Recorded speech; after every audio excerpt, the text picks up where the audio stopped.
नमस्कार। आजकल दुनिया भर में देखे माहौल थोड़ा अजीब सा है। कहीं युद्ध की खबरें आ रही हैं तो कहीं कोई विमान हादसा हो गया। हाँ बिल्कुल, काफी उथल पुथल मची हुई है। और ऐसे में ना कुछ लोग इन घटनाओं को पुरानी भविष्यवाणियों से जोड़ रहे हैं, जैसे वो बाबा वेंगा की बातें थी। हाँ, बाबा वेंगा बल्गारिया की, उनकी कई भविष्यवाणियां मशहूर हैं, विश्व युद्ध से लेकर दुनिया के अंत तक की। बिल्कुल।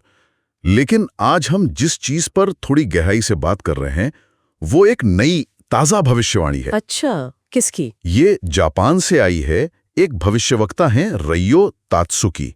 और मजे की बात यह है कि कुछ लोग उन्हें अब जापानी बाबा वेंगा भी कह रहे हैं। अरे वाह, जापानी बाबा वेंगा।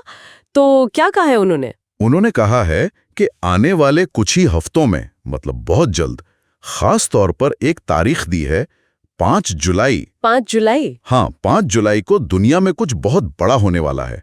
तो सोचा इसी पर थोड़ी बात करें। आखिर ये है क्या पूरी भविष्यवाणी? ये रयो तात्सुकी की भविष्यवाणी। ये सीधे तौर पर 5 जुलाई को किसी बड़ी प्राकृतिक आपदा या शायद किसी दुर्घटना की तरफ इशारा कर रही है। और इसने लोगों में काफी बेचैनी पैदा कर दी है। और शायद इसकी एक वजह तात्सुकी का पिछला रिकॉर्ड भी है। पिछला रिकॉर्ड? आप उनके उस दावे की बात कर रही हैं जो उन्होंने कोविड-19 के बारे में किया था? हाँ बिल्कुल वही। जानकारी तो यही है कि तात्सुकी ने दावा किया था कि उन्होंने 1999 में ही उनका एक मंगा जापानीज कॉमिक्स छपा था। मंगा नाम क्या था? The future I saw. The future I saw. तो उनका दावा था कि उसी में उन्होंने इस महामारी के आने का संकेत दे दिया था। 1999 में? हाँ। अब इस दावे में कितनी सच्चाई है ये तो खैर अलग बात है, लेकिन इस वजह से उनकी जो ये नई भविष्यवाणी है ना, उस पे लोगों का ध्यान ज्यादा चला गया है। समझ गया। तो इस बार ये जो 5 जुलाई वाली बात है, इसमें क्या खास बताया उन्होंने? कुछ स्पेसिफिक? हाँ, इस बार चेतावनी थोड़ी ज्यादा विशिष्ट है। भविष्यवाणी के अनुसार फिलीपींस और जापान के बीच जो समुद्र है ना, हाँ, उसके तल में सी बेड पर एक बहुत बड़ी दरार पड़ सकती है। बाप रे, समुद्र के नीचे दरार? हाँ, और इसके नतीजे में एक बहुत शक्तिशाली भूकंप और फिर एक विनाशकारी सुनामी, इसकी आशंका जताई गई है। सुनामी? ओहो, ये तो जापान के लिए बहुत ही संवेदनशील और डरावना विषय है। हाँ, 2011 की यादें ताजा हो जाती हैं। बिल्कुल सही कहा। और बात यहीं खत्म नहीं होती।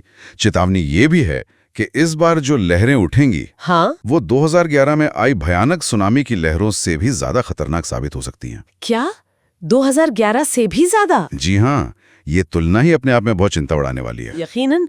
तो इसका कुछ असर दिख रहा है क्या, जमीन पर, लोगों के बीच? हाँ, बिल्कुल दिख रहा है। और सबसे सीधा और बड़ा असर तो हवाई यात्रा पर पड़ा है। हवाई यात्रा पर कैसे? जानकारी ये है कि हांगकांग से दक्षिणी जापान के जो शहर हैं, जैसे कागोशिमा है, कुमामोटो है, अच्छा, वहां जाने वाली फ्लाइट्स की जुलाई अगस्त की बुकिंग्स में भारी गिरावट आई है। भारी गिरावट? मतलब कितनी गिरावट अंदाजन? आंकड़ों में थोड़ा फर्क है अलग अलग जगह।